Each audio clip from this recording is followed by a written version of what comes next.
7번이요. 2019년 10월 26일 11일이네. 갑은 친구 울가 명상약정 줄거요. 그래서 명상약정은 무효이죠. 그 후 갑은 병소유 X토지를 매수하면서 병에게 부탁하여 을 명의로 소유권 이전받게 하였다. 이렇게 되어 있죠. 자, 여기 한번 봐봐요. 지금 여기서 이제 보면 우리가 뭐를 알 수 있냐면요. 여기서 보면 지금요. 갑은 2019년 10월 26일이죠. 명상약정 줄거요. 무효. 갑은 동그라미요 신탁자, 그 다음에 병 동그라미요 매도인, 그 다음에 매수하면서 매수 동그라미요. 그래서 이것은 유효가 돼. 그래서 매매계약 자체는 유효가 돼요. 그 다음에 병에게 부탁하여 을 명의로 등기 줄거요.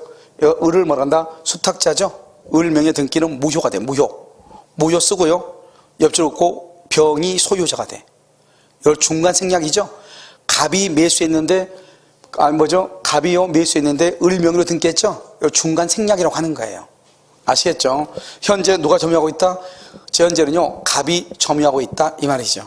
그럼 갑은요 이때 갑은 무슨 점유겠죠? 신탁자가 점유하니까 자주 점유겠죠.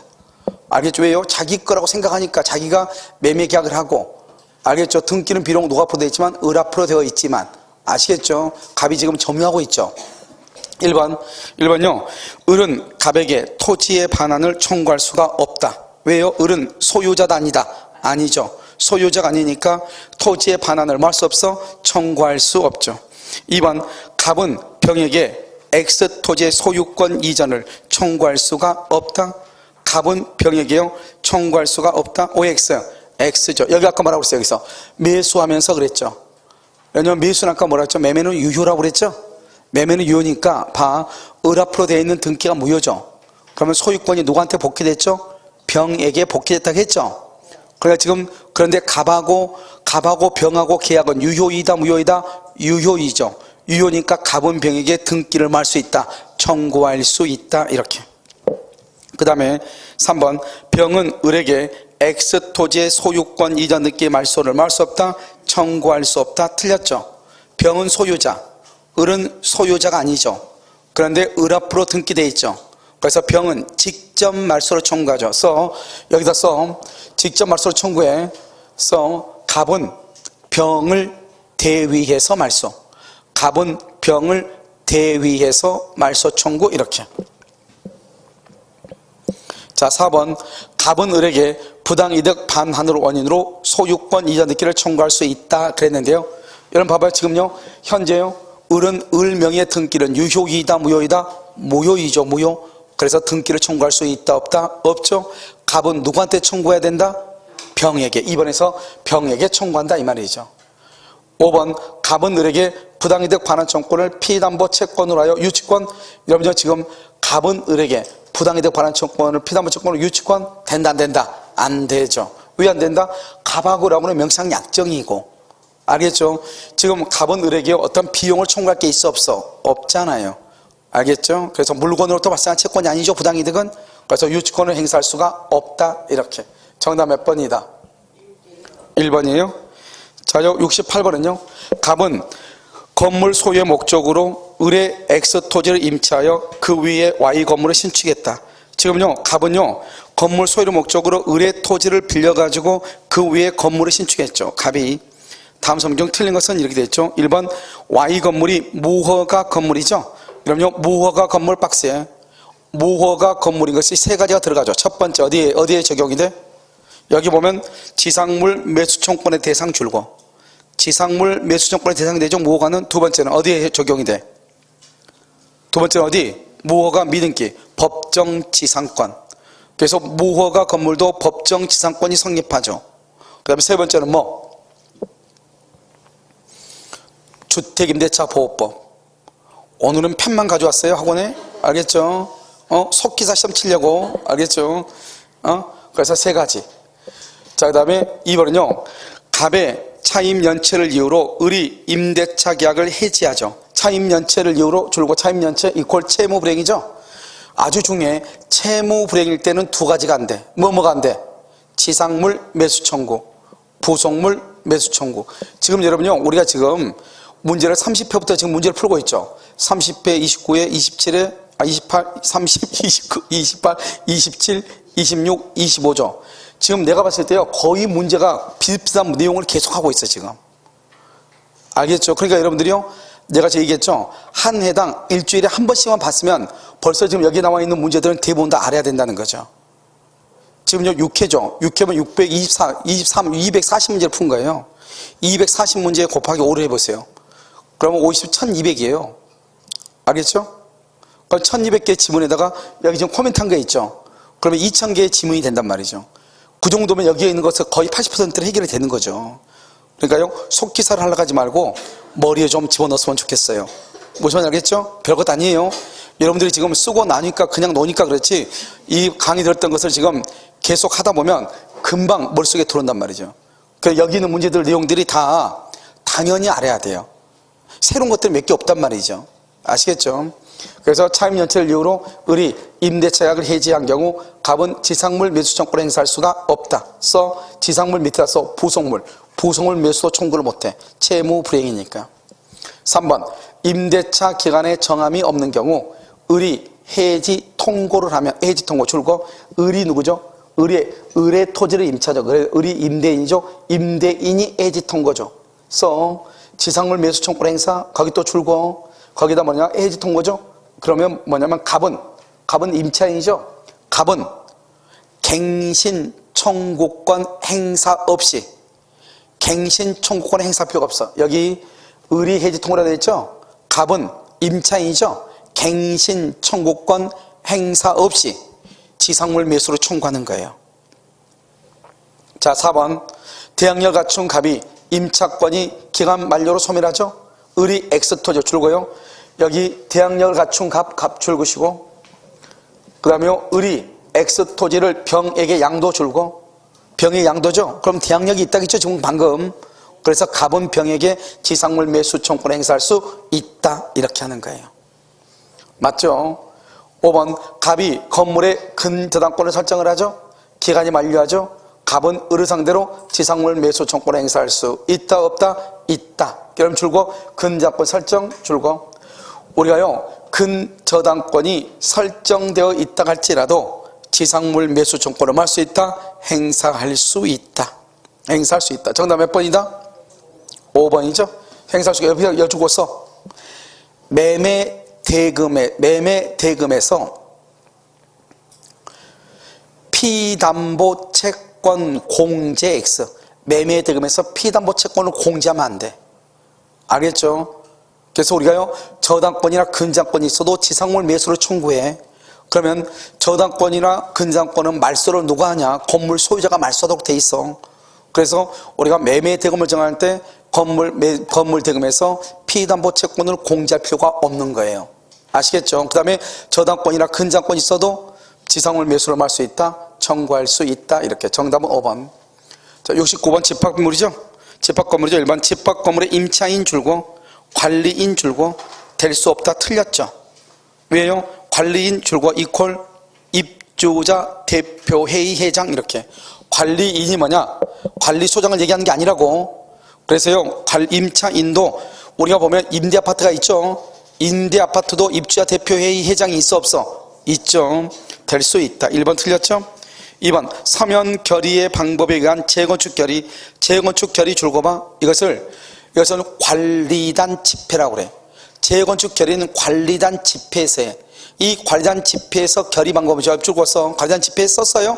옆줄 긋고 서면 점 찍고 전자적 방법, 서면이나 전자적 방법이나 점 찍고 대리인에 의해서 의결권을 행사하고요, 관리단 집회에서 결의할 수 있어요. 그러니까 서면에 의해서도 결의할 수 있고 전자적 방법 또는 이 두 가지를 합한 방법 다 할 수 있단 말이죠. 알겠죠? 그 다음에 3번 서면 결의에 의한 재건축 결의가 가능하다 그랬죠. 이때는요, 서면 결의하죠. 그러면 집회를 소집할 필요가 있어요, 없어요? 없어. 3번 전유 부분에 설정된 저당권은 대지 사용권에도 미치죠. 전유 부분 줄고 주된 권리죠. 대지 사용권 줄고 종된 권리죠. 그래서 주된 권리에 대한 저당권은 종된 권리에도 미친다. 이렇게. 자, 4번 관리단 집회는 구분소유자 줄고 전원이 동의죠. 전원이 동의 딱 하나밖에 없어. 소집 절차 생략. 소집 절차 생각 딱 하나. 그 다음에 5번 공용 부분의 관리비에 대한 연체료 줄고, 연체료 또 써. 전체료하고 전유 부분에 대한 체납관리비. 연체료와 전유 부분에 대한 체납관리비는 특별 승계에게 승계가 된다 안 된다? 안 된다. 두 개 안 돼. 뭐만 된다? 써. 공용 부분에 대한 체납관리비만 승계. 공용 부분에 대한 체납관리비만 승계가 되고, 연체료와 전유 부분에 대한 체납관리비는 승계가 된다 안 된다? 안 된다. 이렇게. 정답 몇 번? 1번. 자, 70번. 갑은 채무자 을의 엑스토지와 제3자평 주고 이것을 물상보증인이라고 그래. 자, 여기 봐봐. 여러분 봐봐. 여기 봐. 여기. 여러분 채무자고 물상보증인이 있죠. 그럼 돈 빌린 사람은 누구예요? 채무자죠. 그러니까 경매가 되면은 일단 누구 재산에서 먼저 뽑아야 돼. 채무자께서 먼저 뽑고 부족한 것만큼 물상보증인에서 뽑아야 되는 거예요. 왜? 돈 빌린 사람은 누구니까? 채무자니까. 아시겠죠 지금? 그걸 보고 지금 설명해야 돼. 자, X토지에 대하여 피담보채권 5천만 원, 1번 공동저당권을 5천만 원 줄고, 정은 X토지의 을에 대한 피담보채권 2천만 원에 2번, 그 다음에 무는 Y토지가 물상보증인이죠. 병에 대한 피담보채권 3천만 원이라는 2번 저당권을 취득했다. Y토지가 경매되어 배당금액 5천만 원 전액이 갑에게 배당된 후 X토지 매각대금 중 4천만 원이 해당되는 경우, 그 다음에 무가 누구죠? 무는 누구예요? 물상보증인 토지에 대해서 후순위죠. 알겠죠? 이 무가 X토지 매각대금에서 배당받을 수 있는 금액은 이렇게 되어 있죠? 자, 그럼 봐. 우리가 지금 보면 이것은 별것도 아닌데요. 지금 갑은 채무자 을이죠. 채무자 을하고 지금 갑이죠. 그래서 여기요 을에요 X하고, 그 다음에 여기 병이요 병에 Y하고 이렇게, 여기서 얼마죠? 5천원 이렇게 빌려줬잖아요. 알겠죠? 그래서 여기 보면 병의 Y토지에 대해서 5천만 원의 공동저당권을 했다. 정은 여기서 여기 갑이 지금 여기 5천으로 공동담보예요. 5천으로 공동담보가 있고, 그 다음에 여기 정은 얼마다? 여기서 2천. 여기는 무는 얼마다? 여기서 무는 3천 이렇게 돼 있다 이 말이죠. 그런데 여기서 중요한 것은 뭐냐면 Y가 먼저 경매했어. Y가 경매돼서 배당금 5천만 원을 갑에다 가져간 거예요. 그럼 봐봐. 이 물상보증인은 자기 것을 지금 돈을 갚는 게 아니고 을이 갚아야 될 돈을 지금 갚은 거잖아요. 그렇잖아요. 그러니까 어떻게 되어 있어요? 이 병은요, 누구한테 쫓아가야 돼요? 채무자한테 쫓아가야 되겠죠. 그러면 채무자께 쫓아간 채무자께 4천의 경매가 됐다 이 말이죠. 그럼 4천의 경매가 되는데 이 병은 자기 것을 경매해서 돈을 갚아줬다 이 말은 결국 을이 갑한테 갚을 것을 대신 갚아줬죠. 그런데 여기 을의 토지에서는 갑이 지금 몇 번이죠? 1번이죠. 1번에 5천만 원을 대신 갚아준 거예요. 그러니까 결국 이 여기에 병이 1번으로 이렇게 들어오는 거예요. 이걸 변제자 대위라고 그래. 알겠죠? 그럼 이 사람이 1번이죠, 이제 병이. 그런데 이 토지가 경매돼서 4천만 원밖에 안 나온 거예요. 4천만 원 나오면 그럼 어떻게 되냐? 이 병은요 5천만 원에 대해서는 을의 돈인데 공동담보를 한 거죠. 그리고 5천만 원 지금 다 빌리고 갚고 없잖아요. 그럼 뭐만 남아있어? 무에 3천만 원만 남아있죠. 그럼 무에 3천이라는 것은 물상보증인이 이 무한테는 개인적으로 빌린 돈이 3천이다 이 말이에요. 그럼 여기서 4천 중에서 여기요 병이 물상보증인이 4천을 가져와. 1번으로 4천을 가져와서 무한테 얼마를 먼저 갚어? 3천을 먼저 갚고 나머지 얼마가 남아? 1,000만 원 자기 갖고 얼마가 부족해? 1,000이 부족하죠. 그럼 어떡한다? 을을 가서 묻어버리면 되는 거죠. 왜요? 손해봤으니까. 알겠죠? 그래서 을에 다른 재산이 있나 봐. 그럼 그 재산에서 받아오고 그 재산에도 돈이 없다. 그럼 울면 되는 거죠. 이해됐죠 지금? 그래서 여러분요, 우리가 항상 물상보증이란 말이 무슨 말이에요? 물상보증이라고 하는 것은 무엇을 얘기한다? 채무자가 변제를 못할 때 그 부분에 대해서 책임을 지는 게 물상보증인인데, 이것은 어떻게 된 게 채무자께 있는데 보증인께 먼저 경매됐잖아요. 그럼 보증인은 열받아 안 받아? 받죠. 그러니까 보증인을 누구한테 쫓아가야 돼? 채무자한테 쫓아가서 채무자께서 돈을 받아와야 되죠. 그런데 자기는 몇 번 채무자의 몇 번 것을 대신 갚아줬다? 1번의 저당권자 것을 먼저, 갑의 저당권을 먼저 갚아줬죠. 그러니까 변제자 대위에서 보증인이 채무자 소유 부동산에 대해서 1번의 저당권을 대위하는 거예요. 그런데 경매가 돼서 4천만 원 받아왔죠. 그럼 4천만 원 받아오면 그 4천만 원 중에서 자기가 또 빌린 사람이 있어. 자기가 무한테 얼마를 빌렸어? 3천을 빌렸죠. 그래서 무한테 3천을 먼저 주고 남은 1천만 원 가져가고 1천만 원은 없죠. 그러면 1천만 원은 또 을의 일반 재산이 있나를 봐. 다른데 봤더니 없죠. 없으면 못 받고, 있죠. 있으면 다시 받을 수 있다 이 말이죠. 아시겠죠? 그래서 여기서 뭐라 나왔다? 무가 X 토지 매각되면서 배당받을 수 있는 금액은 얼마다? 3천이다 이 말이죠. 나머지 1천은 누가 가져가고? 병이 가져가고. 병이. 병은 1천만 원을 손해보고. 이해됐죠 지금? 정답 몇 번이다? 4번이다 이 말이죠. 됐죠? 자, 그 다음에 71번 2019년 1월 갑은 선순위 권리자가 없는, 봐봐, 선순위 권리자가 없어. 을의 상가 건물 보증금 1억 원에 월차임 40만 원의 임차에 대항 요건을 갖추고 확정일자를 받았죠. 그러면 여기 뭐냐? 상가에서 임차인이 1번이다 이 말이지. 아시겠죠? 1번 갑이 3기 동갑이 3기를 연체하죠. 그러면요 계약갱신을 거절할 수 있어. 3기 연체하면 계약갱신 요구를 할 수 없죠. 또 써 거기다가 3기를 연체했죠. 권리금 보호 안 돼. 권리금도 보호가 안 돼. 자, 2번 임대차 기간에 대해서 별도의 약정이 없죠. 기간은 몇 년이다? 1년. 주택은 몇 년? 2년. 3번 갑이 보증금 반환 청구 소송의 확정 판결 줄고 확정 판결에 따라서 경매 동그라미 예설 강제 경매라고 얘기해. 이때 경매할 때는 반대 의무의 이행을 제공할 필요가 있다 없다? 없다. 그래서 건물 명도 의무의 이행은 경매의 요건이 아니다. 그 집에서 살면서 뭐 할 수 있다? 경매 청구할 수 있다 이 말이죠. 그래서 집행개시의 요건이 다 틀렸어. 4번 갑이 X건물의 환가 대금에서 보증금을 우선 변제받기 위해서는 대항 요건이 줄고 배당 요구 종기까지 존속, 배당 요구 종기까지 이렇게.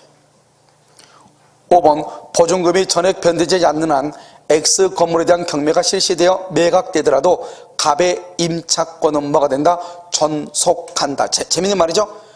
보증금이 전액 변제되지 않아서 자기가 1번인데 그런데요 경매가 됐어. 경매. 원래 경매가 되면 임차권은 소멸하지만 여기 지금 대항력이 있는 임차권은 보증금이 전액 변제되지 않으면 소멸한다 안 한다? 안 한다. 그래서 임차권은 존속한다 이렇게. 정답 몇 번이다? 3번이다 이렇게.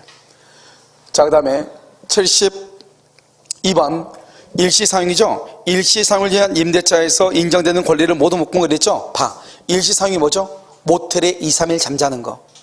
됐죠? 모텔 가서 2, 3일 잠자. 그럼 봐, 여기서 비용상환청구는 일시사용에도 적용이 돼.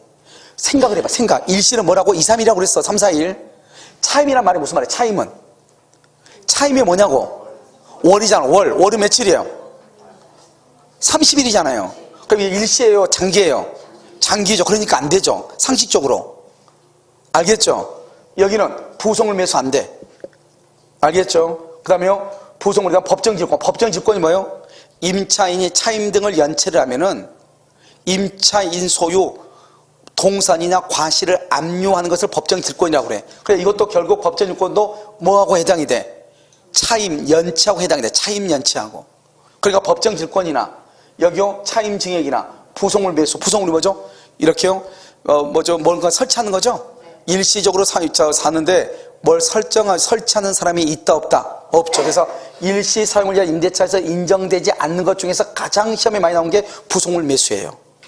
부속물 매수 청구권은 일시 사용을 위한 임대차에는 적용이 된다 안 된다? 안 된다 이런 말이에요. 이해됐죠 지금? 그래서 기본적으로 되는 것은 뭐밖에 없다? 기억밖에 없다 이 말. 비용상환 청구권. 이런 봐. 모텔 들어가가지고 모텔이요 어디 뭐 벽이나 어디에다 옷을 걸어놨단 말이죠. 근데 비가 오는데요 아침에 일하니까 설치해요. 곰팡이가 다 이렇게 딱 있는 거예요. 그럼 여러분 그냥 입고 나와요? 곰팡이 있는 대로 오 따뜻해 하면서 입고 나와요? 아니면 먼저 세탁비 달라고 그래? 그러니까 그걸 바로 비용상환 청구권. 비용상환 청구는 일시 사용의 경우에도 청구할 수가 있는 거예요. 아시겠죠? 그런데 생각을 해요. 월세하고 관계된 거. 월세 차임하고 관계된 것은 장기잖아요. 그러니까 일시에는 된다 안 된다? 안 되죠. 그 다음에 더 중요한 것은 부속물 매수. 이거 지금 우리 시험에 2번인가 3번인가 나왔어. 알겠죠? 부속물 매수는 적용이 된다 안 된다? 안 되죠. 여기서 문제. 그러면 일시 사용을 위한 임대차는 주택임대차보호법을 적용을 받아 안 받아? 당연하죠. 왜? 주택은 최소한 몇 년 살아야 돼? 기본적으로 2년이죠. 물론 2년 이하의 기간의 유효함을 주장할 수 있지만, 그러니까 우리 주택임대차보호법은 모텔 들어가서 자는 것을 보호하는 법이 아니라고. 무슨 말인지 알겠죠? 그러니까 당연히 우리 주택임대차보호법은 뭐라고 나왔다? 일시 사용을 위한 임대차의 경우에는 적용하지 아니한다, 이렇게 딱 돼 있어. 이해되셨죠 지금? 그것을 보면 된다 이 말이에요. 정답 몇 번? 1번. 자, 73번. 2019년 2월 1일 갑은 의뢰 서울 소재 X주택을 보증금 7천, 임대기간 1년으로 하여 임차하면서 같은 날 입주와 함께 주민등록은 지금 뭐냐? 2월 2일 0시서 입주와 함께 주민등록 했죠? 2월 2일 0시부터 대항력에 2월 2일 0시부터. 그 다음에 여기 2019년 2월 1일이죠? 2019년 2월 1일이면 그럼 어떻게 돼요? 지금 임대기간 1년이죠? 1년이어도 몇 년 살 수 있어? 2년 살 수 있죠. 그래서 1년 동그라미 하고 임차인은 1년 또는 2년 주장 가능. 임차인은, 임대인은 안 돼. 임차인만 주장할 수 있어. 1년이나 2년을. 임차인만 주장한다고. 임대인은 안 된다고. 그러니까 지금 봐봐. 지금 여기 2019년 2월 1일이죠. 그러면 1년이면은, 임차인 1년이면 2020년 2월 1일. 만약에 임차인이 2년이면 2021년 2월 1일까지. 이해됐나요, 지금? 자, 그러면 1번. 2020년 1월 1일 갑은 을에게 500만 원의 보증금의 증액 청구 안 되죠. 증액 청구 줄고 1년 이내 X, 1년 이내는 안 돼. 알겠죠? 그럼 지금 이거 매일 봐봐. 2019년 2월 1일이죠. 여기는 언제야? 1월 1일이죠. 그러면 11개월밖에 안 됐잖아요. 알겠죠? 1년 지났어, 안 지났어? 안 지났죠. 증액 청구 된다, 안 된다? 안 돼. 여기는 맞아. 여기는 봐봐. 500만 원의 보증금 증액 돼, 안 돼? 그것도 안 돼. 몇 %니까? 5%니까 얼마나 증액해야 돼? 350만 원, 350만 원, 500 그러지 마. 집주인들은 다 그랬을 거야. 알겠죠? 그럼 큰일 나. 2번. 2020년 3월 1일이면 그러면 1년 지났네. 1년 지났네. 자, 갑이 누구야? 갑이요? 임차인이죠? 임차인. 갑이 임차권의 전속을 주장하죠? 당연히 몇 년 살 수 있으니까 2년. 을은 약정 기간이 만료했다고 인도 청구할 수 있어 없어? 없다. 절대로 임대인 을은 안 돼. 선택권은 오직 누구한테 있다? 임차인 갑에게 있다. 3번. 2019년 6월 1일이죠. 재밌는 말이 여기죠. 동거 가족이 없는 이 중요해. 여러분, 동거 가족이 없다는 말이 무슨 말이에요? 그러면 여기 동거 가족이 없는, 그러면 갑이 자신의 주민등록을 다른 주소로 뭘 했다? 이전. 다른 주소로 뭘 했어? 이전했죠. 이전하더라도 계속하여 X주택에 거주하고 있었다면 이렇게 돼 있죠. 그러면 자신의 주민등록을 다른 주소로 이전하죠. 그러면 이전하면 끝이야. 대항력 상실이에요. 대항력 상실. 알겠죠? 대항력은 유지된다. 틀렸어. 가족이 있어야 돼. 가족의 주민등록은 포함하죠. 그 다음에 4번. 2018년 12월 1일 을이 병에게 X주택에 대해서 저당권을 설정해 줬죠. 그러면 갑은 3천, 이건 여러분요, 이것은 죄송해요. 이때는 3,500원, 여기를 바꿔야 돼, 안 바꿨네. 여기는요, 우리가 보면, 원래 2018년 12월 1일이죠. 3,700으로 써. 3,700.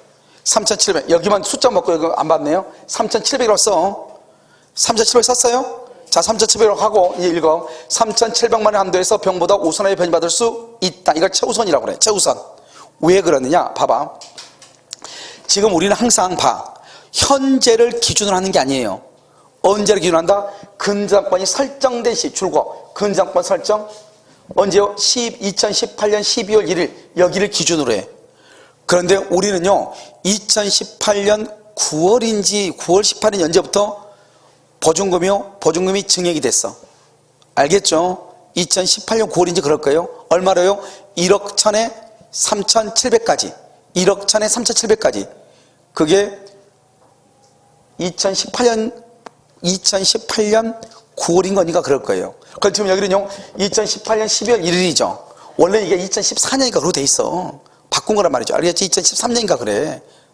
그런데요, 근저당권을 설정을 했죠?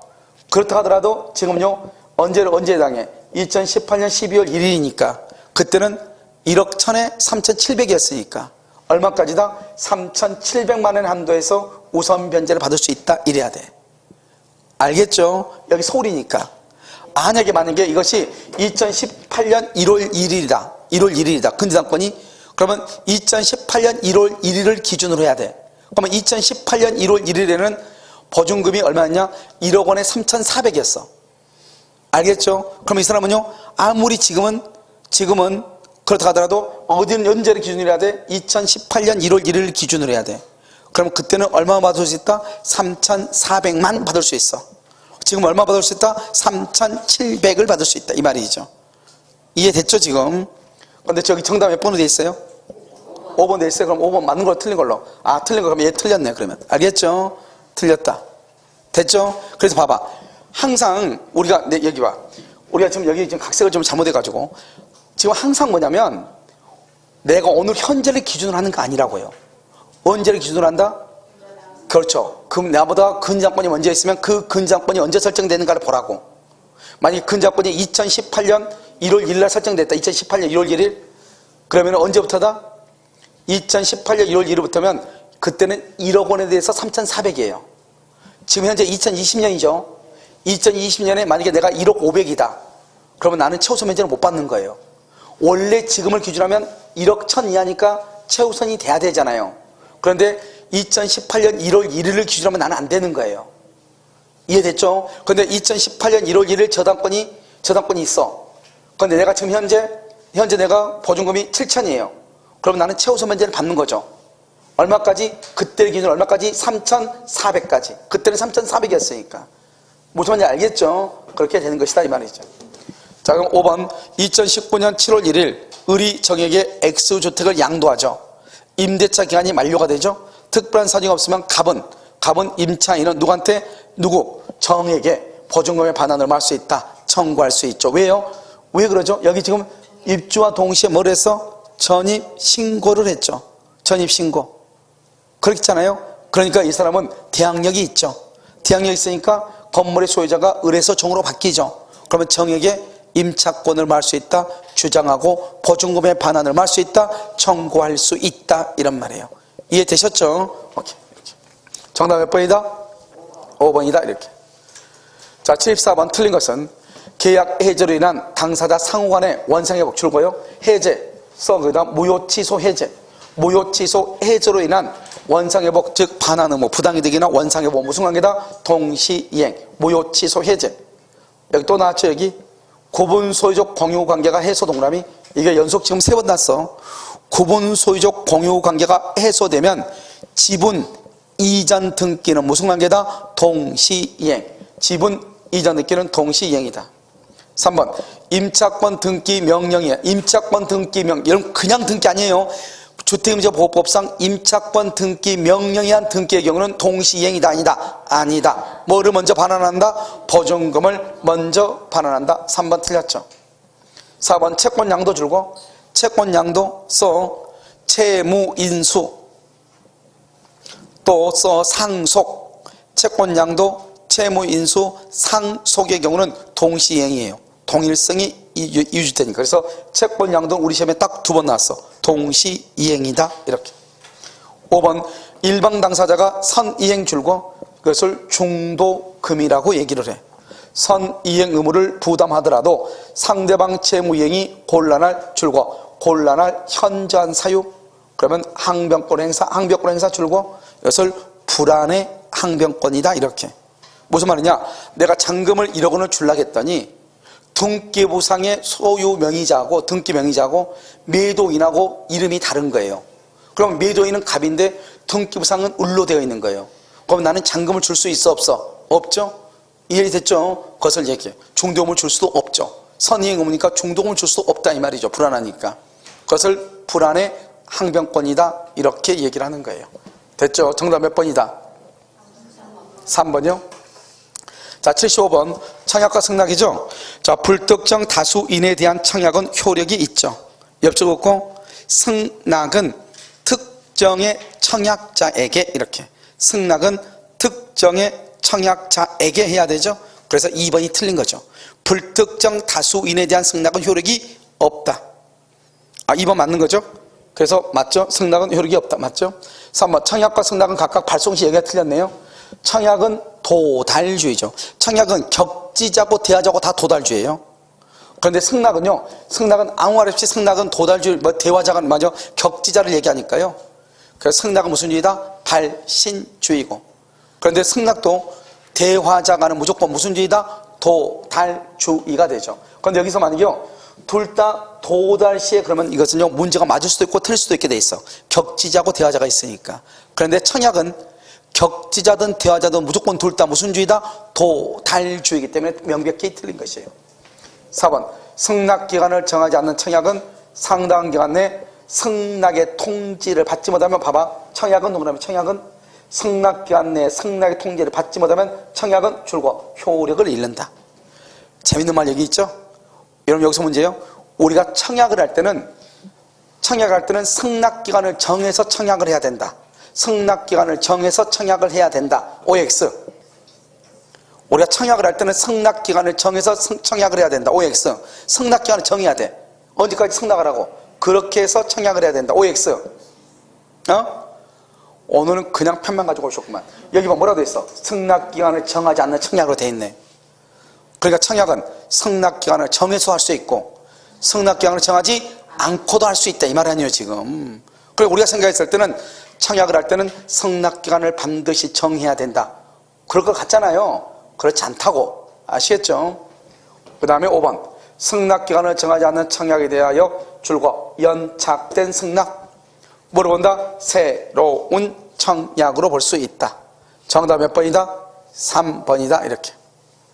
76번 매도인과 매수인들이 계약을 하면서 대금을 병에게 지급하기로 는 제3전량 계약을 체결했다.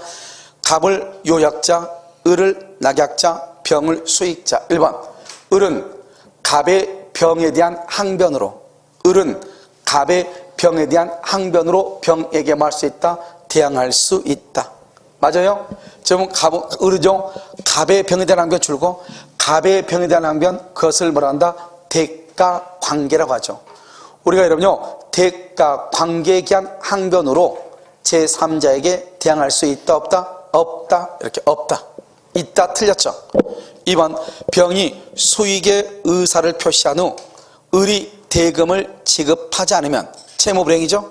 갑은 계약을 해지할 수 있죠. 플러스 병은 을에게 손해배상 청구. 이렇게. 그래서 병은 을에게 손해배상을 청구할 수 있다. 그런데 여러분 병은요, 무엇을 할 수 없다? 해제할 수는 없다. 이렇게. 자, 3번 병이 수익의 의사를 표시하면 특별한 사정이 없는 한 을에 대한 대금 지급 청구권을 확정적으로 취득한다. 줄고 수익의 의사 표시 확정적으로 취득. 줄고 이것을 뭐란다? 제3자의 권리 발생 요건. 이렇게. 제3자의 권리 발생 요건. 이렇게. 4번 을이 상당한 기간을 정하여 병에게 수익 여부 확답을 che고했으나 그 기간 내 확답을 받지 못하면 줄거 병이 수익을 거절. 알겠죠? 수익을 거절한 것으로 본다. 왜? 방금 3번에서 수익의 의사를 표시하면 제3자의 권리가 발생하는데 확답이 없단 말은 의사를 표시하지 않았다. 수익을 거절한 것으로 본다. 이렇게. 5번 을이 병에게 대금을 지급한 후 계약이 해제된 경우 특별한 사정이 없는 한 을은 병에게 대금의 반환을 뭐 할 수 없다? 청구할 수 없다. 지금 봐봐요. 을이 병에게 대금을 지급했죠. 계약 해제 동그라미. 특별한 사정이 없으면 을은 병에게 병 동그라미. 계약 당사자 X. 병은 계약의 당사자가 아니죠. 그래서 무효 취소 해제권 행사 X. 병은 무효나 취소나 해제권 행사 X. 또 옆줄 긋고 병에게 원상 회복 등 청구 X. 병에게 원상 회복 등 청구를 못하는 거예요. 왜? 병은 계약의 당사자가 아니기 때문이다. 이거 시험에 잘 나오죠? 청구할 수 없다. 이렇게. 틀린 것은 정답 몇 번이다? 1번이다. 이렇게. 자, 77 틀린 것은 매매의 목적에 대한 권리가 타인에게 속한. 여기 봐봐. 아무 말 없이 권리가 타인에게, 이 말은 전부 타인의 권리예요. 일부는 일부라고 반대 있어. 알겠죠? 매도인은 권리를 취득하여 매수인에게 이전하여야 한다. 이렇게. 알겠죠? 2번, 매매 계약에 관한 비용이죠. 계약은 아무 말이 없으면 계약 비용은 균분이죠. 쌍방의 균분. 이렇게. 3번, 담보 책임의 면책 특약이 있는 경우 매도인은 알면서 고지하지 않는 하자에 대해서도 책임을 면한다. 이건 항상 틀려. 원래 담보 책임은 임의 규정이니까 담보 책임을 면하기로 약정을 하면 면하는 거예요. 알겠죠? 그런데요, 면하는데 문제는 뭐죠? 알면서 물건이나 권리에 하자가 있음을 알면서 고지하지 않죠? 그건 책임을 지는 거예요. 책임을 진다. 알겠죠? 4번, 목적물의 인도와 동시에 대금을 지급하죠. 그래서 목적물의 인도와 동시에 대금을 지급하죠. 특별한 사정이 없는 한 대금은 목적물의 무슨 장소? 인도와 동시에 무슨 장소? 인도 장소. 인도 장소에서 지급해야 된다. 이렇게. 그 다음에 5번, 당사자 일방에 대한 의무 이행의 기한이 있죠. 그러니까요, 잔금이 3월 1일이다. 그러면 잔금과 등기는 무슨 관계다? 동시 이행이죠. 그러니까 잔금 지급일도 언제다? 3월 2일. 아니요, 등기도 언제? 3월 1일. 동일한 기한이 있는 것으로 뭘 한다? 추정한다. 정답 몇 번? 3번. 이렇게. 자, 78번은요. 갑은 자신의 2억 원 상당의 건물을 의뢰토지와 교환하는 계약을 체결하면서 을로부터 1억 원을 보충하여 지급받기로 했다. 지금 봐봐요. 문제를 보면 갑은 자신의 2억 상당의 건물이죠. 의뢰토지와 교환하는데 을로부터 1억을 보충하죠. 그러면 의뢰토지는 얼마짜리 한 거예요? 1억짜리다. 여기 보충 줄고 1억을 보충 이퀄 매매 대금이죠. 매매 대금하고 똑같죠. 그러니까 1억 원을 지급하지 않으면 매매 대금을 지급하지 않는 거죠. 계약을 말 수 있다. 해제할 수 있다. 1번, 갑을사의 계약은 교환계약이죠. 교환계약서 유상, 쌍무, 낙성, 분료시. 교환하고 제발 부탁해야 돼요. 교환, 매매, 임대차 세 가지는 좀 암기하라고. 유상, 쌍무, 낙성, 분료시. 유상, 쌍무, 낙성, 분료시. 그 다음에 증여와 사용대차. 증여와 사용대차는 뭐다? 증여하고 사용대차는 무상, 편무, 낙성, 분료시. 무상, 편무, 낙성, 분료식. 이렇게. 2번, 갑과 을은 특별한 사정이 없으면 서로 하자 담보 책임을 틀렸어. 유상계약이기 때문에 서로 담보 책임을 져. 그 다음에 2번, 3번, 의뢰 보충금 1억 원의 미지급. 보충금 1억 원의 미지급은 매매 대금을 지급하지 않는 것과 똑같아. 계약을 말 수 있다. 해제할 수 있다. 맞죠? 4번, 계약 체계로 건물이 의뢰과시 건물이 누구죠? 건물은 갑의 건데 의뢰 잘못으로 의뢰 그러니까 건물에 대해서는 을이 채권자죠. 의뢰 잘못으로 소실되죠. 그럼 어떻게 해야 돼요? 을은 대금을 지급할 뭐가 있어? 의무가 있죠. 이것을 채권자 위험 부담주의라고 그래. 건물만 가지고 봐. 건물만. 그러면 갑은 건물을 인도하니까 채무자, 을은 건물을 받아야 되니까 채권자. 근데 을의 잘못으로 건물이 멸실됐죠. 채권자 위험 부담주의. 그래서 갑은 을에 대해서 보충금의 보충금을 청구할 수 있다 없다? 있다. 그래서 매매 대금을 청구할 수 있죠. 보충금 지급 의무가 소멸하지 않는다. 이렇게 얘기를 해. 5번, 보충금의 지급 기한을 정하지 않았다. 을은 건물을 인도받은 날로부터 지급하지 않는 보충금의 이자를 왜요? 여기 봐봐. 우리가 물건의 인도죠. 인도받은 날로부터 매수인이 과실, 매도인은 인도하기 전까지 과실이죠. 그런데요, 만약에 물건을 인도받았죠? 그럼 여기서 잔금을 지급할 때까지, 보충금을 지급할 때까지 이자를 지급해야지. 알겠죠? 그래서 여기 여기서 보면 보충금의 지급기한을 정하지 않았죠? 그러면 지급기한을 정하지 않으면 어떻게 한다? 을은 물건을 인도받을 때부터 줄고 물건을 인도받은 날부터 이퀄 과실을 수치해. 따라서 이퀄 보충금에 대한 이자 지급을 해야 돼. 보충금에 대한 이자를 지급해야 돼. 알겠죠? 이자를 갑에게 지급해야 된다. 이렇게. 정답 몇 번이다? 2번이다. 이렇게. 자, 79번 계약의 해제죠? 1번 계약이 적법하게 해제된 후 줄고 차고 동그라미 취소할 수 있죠. 해제는요, 선이 선이 옆줄 긋고 전부 반환해. 해제는 선인 경우 전부를 반환해. 여기요, 취소 봐봐, 취소. 선인 경우 선이하고 옆줄 긋고 현존 이익 반환을 해. 현존 이익 반환 이렇게. 2번 계약을 합의해제. 합의해제 박스에 합의해제는 봐. 두 가지가 적용되고 두 가지는 안 돼. 첫 번째 제3자 보호 규정이 적용. 또 하나 써 소급무효. 이 두 가지는 똑같아. 그런데 안 되는 거 있어. 안 되는 거 두 가지. 합의해제에서 안 되는 거 두 가지 중요한 거. 첫 번째 뭐? 손해배상 청구 X. 합의해제에서 안 되는 거 손해배상 청구 X. 그 다음에 받은 날부터 이자 가산 X. 받은 날부터 이자를 가산할 필요가 없다. 아시겠죠? 두 가지. 그 다음에 3번 매도인의 이행불능 박스. 이행불능을 이렇게 계약을 해제하려면, 자, 첫 번째 우리가 4대 요건이 있어. 이행불능과 이행거절의 4대 요건 뭐가 있어? 첫 번째 최고 없이 플러스 이행기 전이라도 플러스 채무 제공 없이 플러스 해제 의사표시를 해야 돼.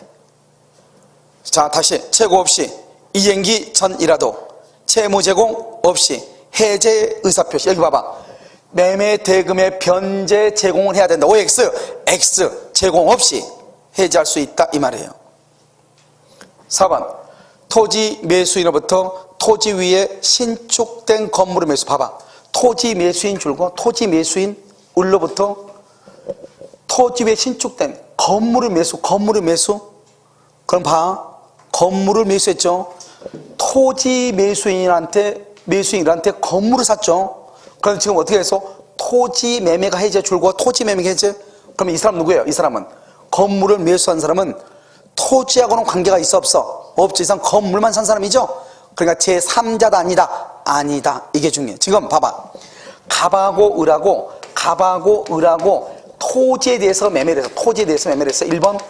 그러고 나서 을이 건물을 이렇게 지었어. 을이 건물 짓고 을이 그걸 병한테 팔았어. 병. 이게 지금 신축된 건물을 매수한 자가 병이라고.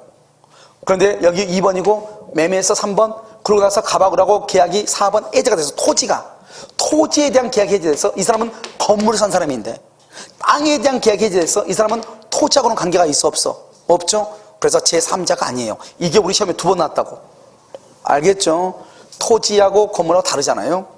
3자 해당하지 않는다. 맞죠? 5번 공유자가 공유 토지에 대한 매매 계약을 체결하죠.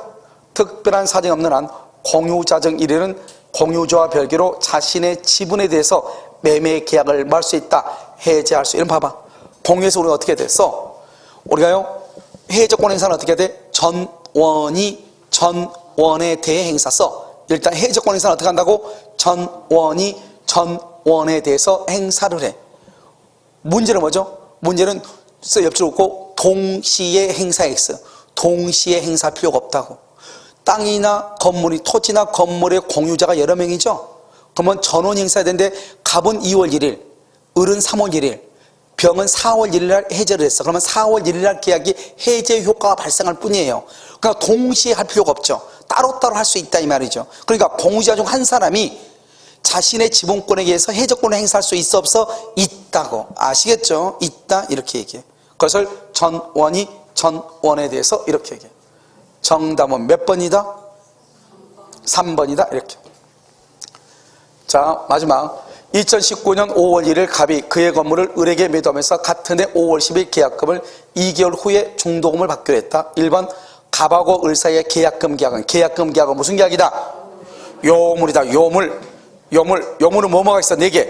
현, 대, 계, 보. 현, 대, 계, 보. 현상 광고, 대물 변제, 계약금 계약, 보증금 계약. 또 계약금 계약은 종된 계약이야. 종된 계약 3가지. 뭐가 있어?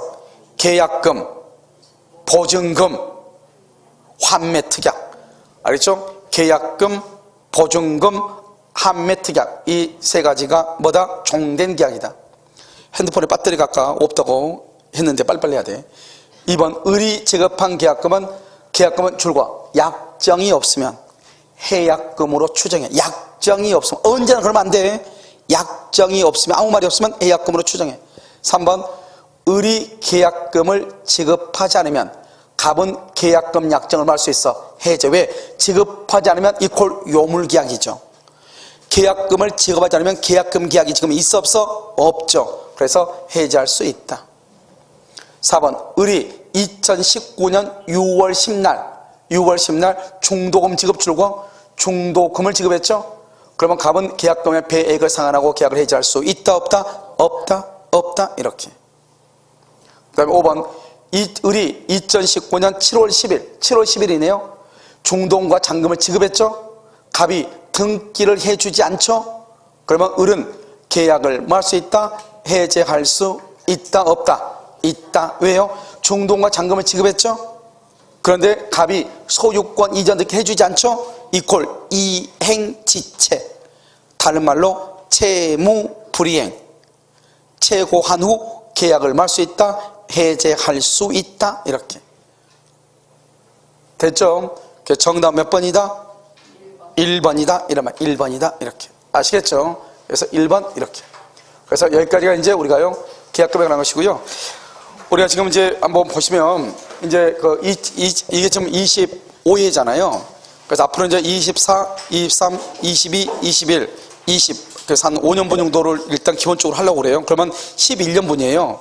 여러분 집어부터 근데 이게 문제를 풀어서 되는 문제가 아니고, 지금 25회는 어쩔 수 없이 우리가 민총, 물권, 채권은 나누지 못했는데, 다른 것들은 다 민총, 물권, 채권, 특별법으로 나누어져 있잖아요. 알겠죠? 그래서 여러분들이 일단 민총 부분, 물권 부분, 채권 부분이 있는데 다 보러 가지 말고 회차별로 민총 부분만 찾아서 보란 말이죠. 민총 부분만 계속 보면 5번, 6번 볼 수 있잖아요. 그러다 보면 거기에 가는 것이 모든 것이 문제가 다 비슷비슷할 거예요. 특히 물권법과 채권법을 잘해야 돼. 알겠죠? 그래서 물권과 채권을 꼭 클릭해서 30회부터 그냥 4파트로 지금 나눠서 계속 강의하고 있잖아요. 그러니까 물권 부분만 30회, 29회, 28회, 27회, 26회. 이것은 채권, 물권만 쭉 보란 말이죠. 넘겨가면서. 그러면 물권법의 대부분이 문제는 이렇게 나오구나. 나중에 우리가 24일 한번 보면 아마 거기 범위를 벗어난 문제는 거의 안 나올 거예요. 아시겠죠? 그러니까 여러분들이 먼저 이 모의고사를 볼 때 점수가 똑바로 나와야 되는데 안 나오신 분들은 그냥 여기서 속기사로서요, 기록만 하고 한 번도 보지 않는 거죠. 만약에 봤으면은 기본적으로 여러분요, 24개에서 30개 정도 사이에 꼭 맞아야 돼요. 무슨 말인지 알겠죠? 그러니까 반드시요, 일주일 동안에요, 하나씩 꼭 암기했으면 좋겠어요. 아시겠죠? 오늘 강의 여기까지 하고요. 다음 주에는 24일인가요? 24일을 보도록 그렇게 하겠습니다. 아시겠죠? 오늘 강의 여기까지 하도록 하겠습니다.